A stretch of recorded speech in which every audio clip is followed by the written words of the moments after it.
Hello friends, welcome to my YouTube channel. So today in this video I am going to show you how to change only the home screen wallpaper in this device. So here you can see this is the home screen wallpaper and this is the lock screen wallpaper.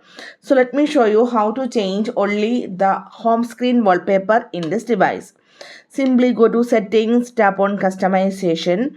So tap on more wallpapers. You can see lots of wallpapers you can see here, right? So here I am going to select this one.